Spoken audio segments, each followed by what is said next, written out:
Hey, hey, hey! It's the first ever real estate marathon. I'm your host, Jas Takhar. Welcome back once again. I hope you enjoyed that podcast with Gary Vee. He is the king and master when it comes to producing content. Why would we talk about that? And why am I going to be introducing my next guest, the brother from another mother, Mr. Justin Konikow? You guys see him around here behind me. Why? Because the segment after this, I think it's around 5:30, we're going to be speaking about all things joint ventures. What happens with joint venture partners, people say it all the time, how do I go get partners? Well, one way to do it is speak to the world. Speak to the world through video. Speak to the world through audio or the written word or pictures or whatever. Speak to the world and get in contact with people. You want to start networking, and a way to do that is producing content. I called Gary Vee the master.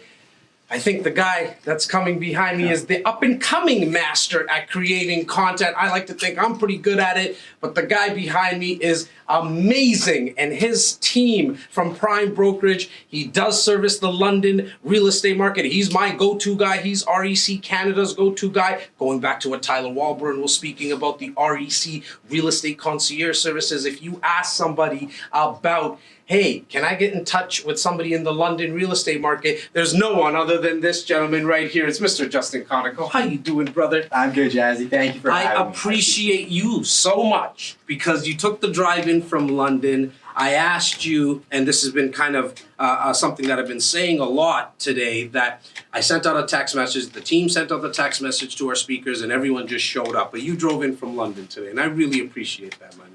I sure did. I mean, it goes to a context around what you just said, right? You talk about speaking to the world and putting passion, optimism, positivity out there. Well, when he calls me to take a drive, I didn't even hesitate because of just all the good faith you've put into our relationship, all the effort you put into this. Like, I don't think the audience understands necessarily the level of people that you have in this room. If you actually stack them up once against another, you'll get access to people like this, right? We used to live in a world where you had to know somebody to kind of get to that guy and get that knowledge that you can implement in your own life. Now, Jas is giving it away for free, so how could I not make the drive? Thank you so much for those kind words, my man. You do service the London real estate market. We're going to touch on that a little bit, but I really want to go and speak heavily into producing content. Yeah. Right? Why? Because investors, why is it important? Why do you think it's important that investors should produce content? Simple answer, actually, we were just talking about it 2 seconds ago, and it's you. So put yourself in this situation. You own a company, you have a business, because that's what you're doing as an investor. And the one problem you have is you don't have any help. You just wish you could have 10 assistants, maybe a marketing department, maybe, millions of dollars behind you helping you fund your business, right? Guess what you do? If you look at social media the right way, you have companies like Google and Facebook trying to help you get to your audience. Well, explain that a little bit more. People don't understand, right? They look at social media or they look at digital media and think, it's literally for kids, right? Let's go back to like the early 2000s. How many of you said, I'll never be on Facebook? And then your kids went on Facebook and then you wanted to know what they were doing, so you did. They ran away from you. They went to Instagram. You followed them there. Now they're on TikTok. Guess who's going on TikTok? Probably you. Yeah, that's so true. And who you would never think about doing emojis. Now we have 72-year-olds doing poop emojis, right? Sending poop emojis to their friends and stuff, right? You're seeing a lot of it. Yeah. Out of control. Right. But the reason I said that, right? The reason I led the conversation is as I was driving here, I really wanted to bring you guys value and shift your mindset, because you need to break the pattern, right? A lot of people look at social media, they care, well, nobody's following me, I don't have anything to say, there's no value. Let's wipe all that off the table, right? What you need to think about is you have these massive corporations whose algorithms are absolutely incredible. I watched a recent webcast about Facebook lead targeting. And they said this one guy who built his entire business on Facebook leads has had the same lead campaign running for 10 years. The same one, the exact same one. Okay. And he actually said when he set the lead campaign up, he kept it really simple. Okay. He said, this is what I sell, this is my current audience, and then let Facebook do the work. Because Facebook is much smarter than we are about going in and trying to mess around with the algorithm, the audience, and everything else. So what we were just speaking to was, let the companies do what they do best because they've got millions of dollars behind them. Focus on who you are, who your audience might be, and then as you're producing content, you're going to attract the clientele you want to work with, and it's actually going to filter out those people that you probably don't want to work with anyways. And as an investor, you have the opportunity as your network grows, and I've said it a few times today on the marathon, I say it 1,000 times, you speak about it, that your network will always determine your net worth. So the best thing that you should be doing, in my opinion, produce content, grow out your network, build relationships. Yes, through content, you're doing it digitally, but we have thousands of people watching this right now and nobody's here live other than us as the speaker. So a lot can be done virtually, and a lot of deep relationships can be made virtually and digitally now. As an investor and a wannabe joint venture partner, that's how you're going to get connected. And I'm actually going to fix a lot of your problems today. Okay, I like on this session. Thank you. I was thinking, I'm like, what do consumers, what do I deal with, right? Like, I'm not perfect, neither is Jas, as beautiful as he is. We all struggle with the same feelings of inadequacy, imposter syndrome. Those insecurities. I literally, Callum was on, net worth of 1.8 billion. Like, how am I in the same room as that guy? But Callum's a buddy of mine. I know him on a personal level, and I respect him, and I have him in my ecosystem because of those relationships in good faith. But what I was going to say is, people get over analytical about what they're putting online, right? And the fakeness of what they think they need to do. So when you're going online, right, and this is one of the main things I was going to fix for everybody watching, if you're interested in content creation, you don't always have to post. Content creation isn't necessarily, I got to post some photo every single day on Instagram, and it's or make a video. Make a video and 67 pieces of content a day, whatever it looks like. Literally going online, going on LinkedIn right now, which is like Instagram 2012, and engaging in 10 conversations a day will actually increase your exposure 100-fold. I think it'll actually, it will get you deeper relationships than just producing content. So talk now, let's go deeper into that. So going on LinkedIn, going on Facebook or Instagram, and commenting. So commenting, like real comments. Like I see Jas, and as well as I know him, if I see him post something, adding to the conversation in a thoughtful way, you know, not trolling people or just dropping emojis, like being genuine about who he is and just contextual. And if I have nothing to say, I'll move on to another conversation. But as you do that, the algorithm nowadays actually do not value followers anymore. They value you as a community engagement. Right. So if you're going online and you do all these things and you turn around and then you post a piece of good content yourself with some context, you'll notice your growth will compound. It's happened to us. So we actually unfollowed a ton of people that aren't in kind of the sphere that we're in, started posting a little bit less, started commenting more, and I say we've grown probably 35%, just switching that one tactic. The real goal, though, is when I go online, I'm not just scrolling, right? Like, how often do you just pick up your phone and you're going through the feed and you're like, oh, I didn't get invited to that party, or I'm not here, I'm not there. Like, the negativity goes away because you're being purposeful about your engagement with these platforms. Where most people struggle is they just go on without a purpose, they get sucked into a wormhole, and they're watching things that are detracting from their life. And it's a muscle you have to work out. And when you catch it happening, you got to stop yourself. Shift yourself into active engagement versus passive.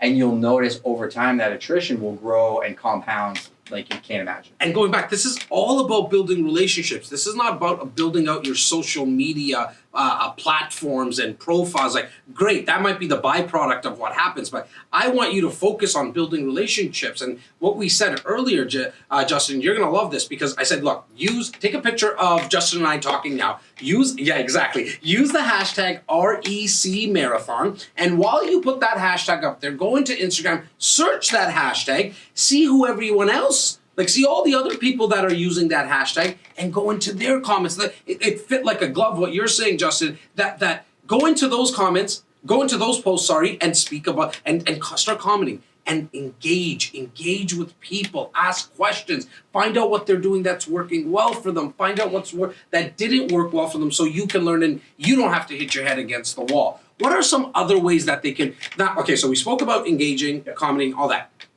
Let's talk about producing content. Oh, I love it. So one thing you guys don't know is we actually own a company called Prime Media Productions. We kind of, you know about it. Yes, I know about it. Yes, we're like McDonald's. We make our own French fries. We have a wicked crew. I mean, you guys have collaborated. It's all in-house and all that. Yeah, I love it. Now, as we're going through this, like, just by nature of what we do a lot of business consulting. So, like, we have clients in the commercial space asking us about stuff. You know, as closing gifts, sometimes we'll go in, shoot some sizzle reels and videos and show them how to deploy that and gain, brand in the city and get more customers. They grow. It's all synergistic. Like, I love real estate. That's my goal, is to be the best real estate broker on the face of the planet. But at the end of the day, relationships dive deeper. 100%. So when we started doing production and content. Literally, like, it was me with this, right? If you go to the Prime Daily episodes, we're at 6:45 now. Oh, it was me in my garage. Buddy, that's awesome. But it's funny, right? Like, if I go back to the beginning, it was me in the garage like this, no text, no layovers, barely edited, grainy, and it still worked. And then I got a little bit better. And then I realized from smart guys like him that lighting matters. Steven and Clem and Keegan. Audio matters, right? It was like, okay, you know, if the audio sucks, it's worthless. Just get a good mic. Okay, now the audio's good. Get a good light. You know, the ring lights are amazing. Like, the equipment we have these days, these guys know, you'd have to pay like $100,000 to get that same rig. Like, to get a gimbal that you can buy for $150. What is a gimbal? Bucks, the Osmo 3, like the handheld things for your phone. Yeah. I did 3 live videos on my phone with that yesterday. Okay. $150. A little bit of me watching YouTube videos on how to use it. Yes. And I was able to probably get 1,000 eyeballs. Well, hang on one sec, because I love what you said there, my man, because I know there's somebody watching. There's a guy or gal watching right now and saying, I don't know how to do any of this. Well, you didn't know how to drive a car. You figured it out, right? Now, you said that word, YouTube. A lot of you are watching live on YouTube right now. You can search how to use a gimbal, how to use, I don't even know some of these words, but how to use and or how to produce content. You can YouTube it, you can Google it, figure it out. So let's go back to that, right? Like, I'm speaking to a context that some people might understand, but let's pretend you're Jas and you don't even really use a laptop and you have your phone and everything else.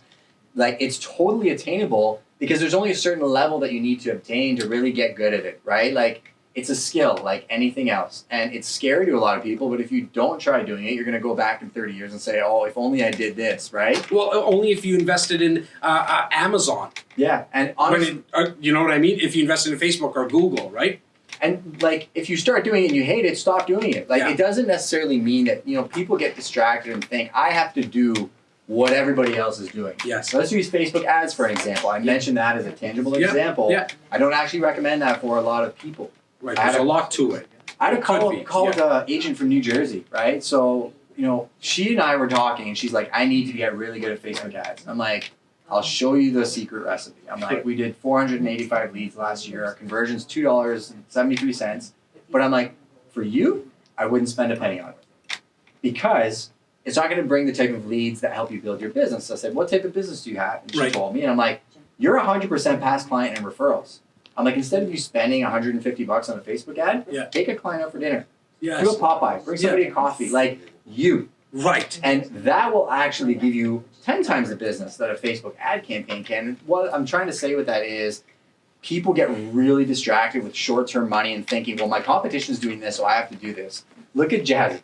I remember when he called me and he started all this, it was one foot in front of the other. Right. And we had a lot of conversations about growth and what it looks like and what's the audience think and how's it growing. And, you know, you hit these plateaus and it's tough. Yeah. But you were able to step back and say, that's where I want to go. Yeah. And irregardless of the noise, keep going forward. I agree. Then make adjustments along the way. Yes, for sure. So if you're like, Justin, there's no way I'm using this gimbal. Okay, have him around you. Exactly. Or be thoughtful about it, right? And if you're sitting at home right now and saying, okay, look, I don't have the money to have a videographer with me or have a photographer with me, whatever it is. I can't even afford getting someone to edit some of my videos. Don't worry. Even starting the way that you started, I don't know where my phone is, somebody has it. But I mean, like just starting like that, that's something. In fact, you'll get a lot of engagement just shooting raw videos. But now let's talk a little bit about everyone who's watching who's saying, I never want to get in front of a video. What's some other ways of producing content? You know the recipe. It's 100%. basically words, pictures, video. Pretty much whatever you're comfortable doing can be repurposed into other methods, right? There's so much gold out there to show you how to do that, but you just pick one. My videographer, his girlfriend actually, is a phenomenal writer. And I was talking to him yesterday, I'm like, why doesn't she do an editorial a week on Medium? He's like, what do you mean? I'm like, just tell her to commit to writing one thoughtful article. What's Medium? It's a blog. Yeah. Post. It's a website where you go on and write some words. And I don't even like typing. I voice to text a lot of my actual blogs, right? Like, I hit the function button twice on my computer and I talk. Right. Because that's just how I am. But you gotta find what method you like to create it. And think about it. I also thought about this on the way here. Like, I like photography and videography. I love real estate. I incorporate both into what I do. So if you like cats, you can become the cat real estate agent. 100%. Incorporate cats into your life and tell people, you know, everything they need to know. Well, if they're about. an investor, right? As an investor, that's actually really easy. Like, I love that segue because as an investor, you don't always want to be talking about that you're looking for money. But I'm saying, talk about the cats. Or like you like pizza, talk about pizza. Whatever it is, Laura loves to eat food. She should probably do a lot of that. Keegan loves documentaries and stuff, and Clem loves soccer, and Steven loves music. And so I would continue producing that type of content because you're growing your following, and you have more opportunity that gets presented in front of you. Dude, if people like boats, for example, and you're an investor, and your content is always you sitting on a boat speaking to your audience, or just talking about boating life, you're gonna attract people that are interested in that. You're gonna happen to have a knowledge around a certain topic, Right? Just like I do in real estate. I'd say 90% of my conversations I have with the people I do the most business with, Right. in the investment world or Yes. the real estate world, is centered around not even the transaction. So It's true. about everything else, and So then we go over the optics of the transaction. The trust is already there because the relationship is built. Then we execute. But be a human being, I guess, is the end of this So conversation true. that we should really discuss is don't pretend to be something you're not. Show the world who you actually are. And yeah, not everybody's going to like my content, and I'm Yes. actually totally cool with that Yeah. because the people that do are people that are trying to do stuff like we're doing. Yeah. And it just makes me want to give back to that community. I love what you said. Be yourself. Why? Because I think the most success that I've had has been in this last 2-3 years. Like our whole business, myself personally, like personal branding, all that stuff has really skyrocketed. And it all happened the day that I said, I'm just going to be myself. I'm comfortable in t-shirts. I said, you know what? I'll brand them a little bit just to get the word out a little bit more. I like jeans. I like runners. That's what I'm going to do. But I'm also going to speak the way that I speak. And I'm not going to try to be anyone else. The coolest thing happened. I attracted the right people. And the people that I sit down with for meetings now, they already got a sense of me. The ice is broken now, right? Does that make sense, Justin? Like I'm not wasting time on is Jas full of shit or not? Like they've already kind of liked something about me. It's why they've come into the office. I agree with you 1,000%. I thought of that earlier with the team this week. We were discussing, the types of people we want to work with in the business we want to do. By the time people are there, they already know us to a very, very big degree, right? And the conversations we still go through and showing them why we want to do what we want to do. And we're conservative, so we always make sure we show them the risk factor and everything else. But it's such a different mindset, and you guys need to get out of the matrix. Stop looking at what other people are doing, trying to replicate it and do what they're doing. And like you talked about gear and everything else, like some of the biggest YouTube channels have the worst quality content. Like my daughter will watch a video of somebody unboxing a toy. It's got 14 million views, it's like a shaky camera that you can't even see, right? So like people have a tendency of just being overly critical about themselves or even their flaws. Right? True. I talk fast. My mind moves probably faster than my lips do. Yes. I'm self-deprecating to the audience about it. Yeah. But I'm just an excitable guy. 100%. Right? Well, you're bringing that passion. It's look. I mean, it's great segue into something else I want to talk to you about, and then we're going to end it at talking about the London real estate market because I'd just be silly if I have the expert, the top dog, and the top team in London, and we didn't speak about all things real estate investing in that area. But collaborations. Right, and the reason I said it was a great segue to what you said, like you're yourself, I'm myself. We got connected 6, 7, 8 years ago, and now like you tell me everything that works for you, and that doesn't work for you. I do the same. We do a lot of business together. We are, and I'm taking your saying, it's iron sharpens iron, right? All day. Like we're technically competitors if you look at it that way. From the the outside world. Whenever you tell me that, I'm always confused because I'm like, it's my Indian brother. Yeah, 100%. We're literally family, right? Yes, That's the way yes. that we look at it. But it took time to get there from the standpoint of really understanding how different we can operate. I think the whole world is going through some massive shifts right now.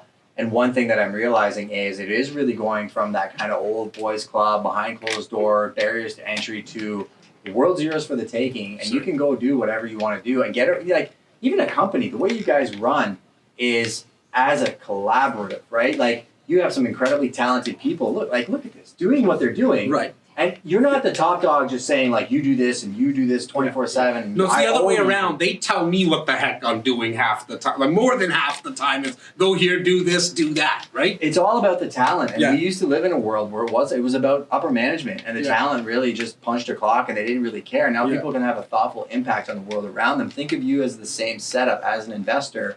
You're sitting there and the people that you're around, they're all talent that you get to collaborate with. You may not work at the same company, but you're in the same ecosystem, so be thoughtful about it. I totally agree. My man, we are at the real estate marathon today. okay, and we have tons and tons of investors, okay, and I want to talk to the investors from a couple of different angles, okay, about London real estate market. Give me a quick Reader's Digest synopsis on what's happening in the London real estate market. So during this, like right now, sitting in, what is it, mid-August? Exactly, mid-August. Maybe what we just passed in the July months, because you and I have done so much content. And go see, Justin, what's your Instagram profile, buddy? At Justin.Konikow. Okay, go there, and we'll put this link up a lot more. You've done so many videos of like what was happening at the start of COVID. So I want to talk about like current now, what's going on in the London real estate market. Super low inventory. You're having the same price battles. Like it's a secondary market, right? So all the secondary markets right now are popping, and people are just battling it out in the streets. I mean, I'm listing a place Monday. I think actually it's going to be sold today. We were going to list at $599. It's probably going to sell for $700, right? So like that's happening in London. That really hasn't. So I love happened. that you said that, right? I'm sorry to cut you off really quickly because you said you're listing for $599. It's probably going to go to $700. It's actually like that's done on purpose, but there's a way to win in those as well. And our next segment is going to be speaking about how to win in bidding wars. So make sure you stick around for that. Go. For sure. And I was going to say, like, it's one of those things where we operate independent of the markets. Like, I look to guys like this for advice when it first started happening in London. I called you in like 2016. I'm like, how do you operate when the market's like this? Because we've never seen it. He shared his tips.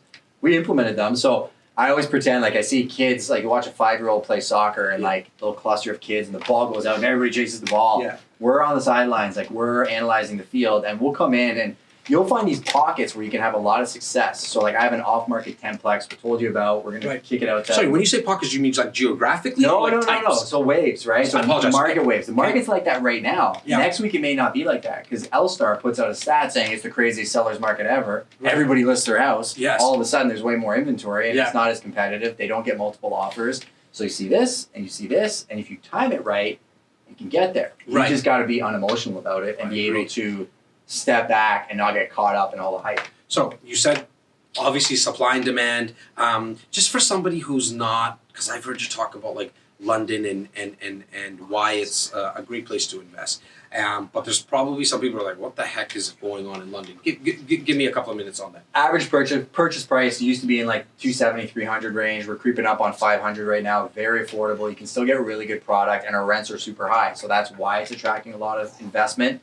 And you can still get cash flowing properties that have a good upside. London's one of the oldest cities in Canada. Yeah. So a lot of the rents, it's the Greek guy that owned it that hasn't changed the rents in 40 years. We're talking about Simos? Yeah, no, not. Oh, another Greek guy. Okay. The other thing is proximity, right? They call it the fourth city. And when I take people on tours in London, it is beautiful. Like the nature trails, the quick access to the beaches, Grand Bend, Port Stanley. Like you were in Grand Bend recently. Just like you looks like Bora, right? Yeah, it actually does. You have quick access to some the overwater awesome bungalows. stuff. It's just missing the overwater bungalows and all that kind of stuff. We'll figure that part out. But I was born and raised in Montreal, and the other thing that I always say is, like, I was spoiled with food growing up. We have some of the best local entrepreneurs and restaurateurs ever. So, like, the subculture in London's phenomenal. We deal with the same political and issues that everybody else does. I say we succeed in spite of all that stuff. Okay. And London really does have that wherewithal, and everybody kind of knows everybody twice removed. So I love that. It inspires a lot of growth. Okay, so now let's get into the micro of it a little bit. What strategies work well in London? Exactly what I just said, buying underperforming properties, doing the work to get them up to a performing class, and then keeping them forever. Don't ever resell it if you don't have to. Buy and hold. It's tough to find good properties. Again, like this goes to what we talked about earlier about, looking at the base of people you want to work with. And before I used to work with everything, look at every property, good, bad, or otherwise. People would send me these deals that were just not deals that I would do. And I would spend a lot of time vetting them and saying, why not to do them? Now we don't even bother looking at them because we have a certain asset class we look after, certain types of investors that, are at a level where they're looking at it as a business. They have a plan. We're more consultants than we are salespeople, 100%. right? So, that's, to me, the way to find the inventories. Again, somebody asked me that today. They saw the 10plex that I was at yesterday. Got it. And they said, how do you get these properties? And I said, relationships. And that comes kind of back full circle to what we were saying. How do you build those relationships in today's day and age? Producing content, it's not expensive. The 10plex came from a podcast I did with this guy that you saw at Toboggan like a year and a half. The first one that we ever did, right? Like literally years ago. You just never know where it's going to come from. That's probably going to go to investor next week, right? Is there anything else that's happening in terms of like a new project that might be coming out in London? Anything that we can kind of keep our eyes and ears open? Like it might be not now, it might be later. I want to make sure that I keep our investors kind of in the loop. So we do. We're pretty quiet about what we do Got have it. because it is very limited inventory. You'll share it with me? Yeah, I'll share it with you guys. Awesome. There's some new construction stuff. So like pre-construction hasn't really been a thing in London. We've Right. talked a lot about that. Most of the developers are just keeping their buildings. Got it. I have a feeling a lot of buildings are going to get repurposed to condos or condominiumized and then sold off because our prices are getting to that point. We have a lead on a few projects that we think are dynamite, but again, we're conservative and we're looking long term. Right. Right now, it's really getting those multifamily units that everybody wants, right? The 6+ units, 32 unit buildings. That's kind of what we're really focusing on, but we're very selective about what we do. Love it. Just like you see 60 projects a year, we probably get pitched the same amount of multifamily inventory. Right. It's just a lot of times what it takes to get those deals done is very comprehensive. We know the bank's not going to lend against it. So it's a much more comprehensive job than just saying, hey, look, it's on MLS, or hey, I got sent this wholesale deal, and just pulling the trigger on that and trying to get it done, right? My man, I need you to leave our marathoners today with a tip. And I wanted to actually come from, sometimes I leave it open for everybody, but this one I really want you to hone in on. There's someone right now that's watching that's scared. They're scared to make that jump. And I think overall, I didn't have this planned going into the marathon, into the real estate marathon today, but I just kind of started to feel it for some reason in my gut that there's people watching right now that would love to invest in real estate, but they're scared. They're worried. They got external noise happening. Maybe it's internal. I talk a lot about shutting out that noise. What can you add to that? That every single person here and every single person watching has been wonderfully and beautifully made. And, you know, You're talking about me? everybody. Oh, I thought Everybody you were just watching. personally And me. Sorry. We're all unique in our own rights, Yes, I right? agree. And I know we all have our own struggles and we all have our own problems, and you know, communities that we're in are dealing with the same things. We can get caught in that negativity and forget who we are and what we're capable of. And there are people in this world that have way worse situations than I can promise you almost anybody that we know that have still gone out and done it. So what's stopping you, or what's your excuse? Truthfully, like, I can't spend $5,000 on a DSLR. You know what happened? You know, just as you said, what's your excuse? It came into my peripheral. Said, I want to invest. That something just came up in the chat, and Bobby, I don't know the name, but I won't call you out yet. I want to invest, but I don't have the income. So Doesn't that's matter. what they're saying. That's stopping me. It doesn't Let's matter. walk them Like, through this. We talked to Scott about this recently, Yes. and like money is actually the least of the problems. Yes. Like finding the deals is the hardest thing. Right? Exactly. So if I tell you that the people who are making moves right now, Yeah. the money's like, some of them don't have money, but they have relationships that they're willing to work on to get the deals done. Like, now what's your excuse? Well, look, I mean, if you're going to be purchasing something that's $1 million and you need 20% down, it's quite simple. You need $200,000. We know what the math is. You need $200,000 as a down payment. Now we just got to figure out how we're going to get that $200,000. Maybe it's going to be 200 people with $1,000. Maybe it's going to be 2 people with $100,000 each. See, it's not the how. I hope everyone got the pattern. I hope everyone's getting the message. It's the what and the why. What is it that you're looking for, and why do you want it? See, the how will always appear. I always wanted to collaborate with someone outside of the realm that I was working in, the area geographically that I was working in. I never knew Justin, but then he came into my life. The how comes in. It always will. The opportunity's everywhere. You need to get in front of it. So whoever just said, I want to invest into real estate, but I don't have income, see, you're not asking yourself the right question. The question you need to ask yourself is, who is going to give me the income? Your brain is like a computer. Long before Google, it will always find the answer. But you gotta tell your brain what you're looking for. And we got to do a lot of soul searching around that, right? I was with a guy 2 days ago who just sold his company for $100 million. And like, I didn't even really talk about real estate. I was like, I just want to be around you. I'm like, I don't want anything from you because I bet you every banker in real estate. That's how I feel about you, just, by the way, just so you know. I not just want to be quite. around you half the time. That's all it is. I think Callum's money is just floating around here somewhere too. Hopefully he left his card here Yeah. somewhere, yeah. No, but literally, right? Like what I said to him, I'm very straightforward with people, and I say, I bet you like everybody since then just wants something from you, right? I said, more than anything, I just want to know how you did it. And when I talked to him, and I talked to another gentleman actually who's probably bigger than he is, Yeah. they gave the same answer. They're like, you get to a point where the money's not even really a consideration. And you really, if you honor the work and you just show up, it'll come. right? So if you don't have a penny to your name and you want to buy $1 million property, you got to find 200. Get around people that have already done it. Yes. Offer them something of value. Go get their coffee. Like, go do something for them just to be around them. Say, hey, like, develop a relationship with them. Bring them value. Like, you've done it. I've done it for months and years on end with some people till they realize that I'm not a crazy person and I'm actually just somebody that's genuinely interested in what they're doing. And then they open the door and then they let you in and realize, like, okay, this is why you're doing it. You don't want something from me. Then you have that leverage, right? And you have the ability to get deep with people. And you'll always jump between different relationships to get to where you want to go. And the person that you are today is, like, I'm the person that I was 20 years ago is very different than the person I am today. But the person I'm going to be in 20 years is going to be very different from the person I am today, I'm sure. Well, I still love the person you are today. Because again, you did what you did for me, and you always do. I just want to thank you from the bottom of my heart for making the trip from London. Please tell your wife, please tell your daughter a huge thank you from Jas and everyone at REC, because I know I took you away from some family time today, but you made the trip. It's all good, brother. I love you, Konikow. Thank you. My pleasure. All right. Everybody should appreciate what this guy's doing. Oh, wow. It's Thank pretty you. awesome.